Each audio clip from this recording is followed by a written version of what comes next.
Alright guys, we're going to talk about Lacey Whitlow from Love After Lockup and Life After Lockup, the one that has the love triangle with Shane and John. And she recently spilled some tea on what really went down the night that John said she called the cops on him when they went to the strip club together. And and her dad even told John that Lacey was the one that called the cops on him.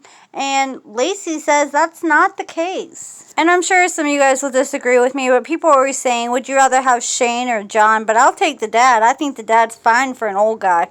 So in the show, John made it sound like him and Lacey went to the strip club. He was talking to another stripper, and she got all jealous. And when he was driving off, she called the cops on him, and she was jealous of him talking to the stripper. But Lacey says that's not the case.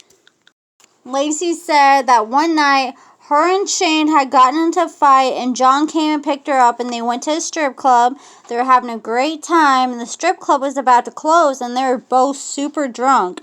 Then John suddenly wanted to go drive 45 minutes away to go get a fix of some H, all while he was wasted out of his mind. And Lacey said that once he has his mind on that, it's a wrap, and that's all he thinks about. And that's why Lacey and him couldn't work out, because she felt like he was always putting that above Lacey.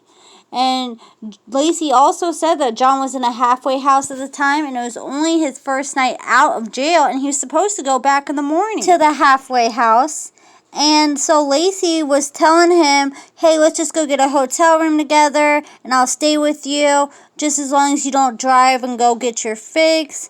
And she said, I'm not doing this. I don't want anything to do with this or be around this. And John said he was going either way, whether she came or not. And Lacey said she called an Uber and went home, and John went and got his fix. And then Lacey said John came rolling through all drunk and messed up, and Lacey said she lives on a busy street that cops frequent, and they got behind him and pulled him over. And he ended up getting pulled over right in front of Lacey's house. And the cops came knocking on her door, and John was screaming, baby, baby, baby. And the cops asked, do you know this guy? And Lacey said, I don't know this guy, and I don't know what to tell you. But Lacey said all the charges were dismissed. And John even called her from jail the next morning, asking her what happened the night before, because he couldn't remember anything. And Lacey told him that he needs to get his life together. I wish I could have asked Lacey a question, because I would have asked her why she don't make her man shave that pubic hair looking beard. But here's the picture she posted of her and Shane and her baby bump, and I must admit, this is a cute and a good picture. Lacey also said that she signed up for the show because she's like, this is my life, when she was watching the show and saw that they're casting people. And she originally went on there for her and John, but they asked her in the interview process if she was talking to any other men, and she said, yeah, he's in prison.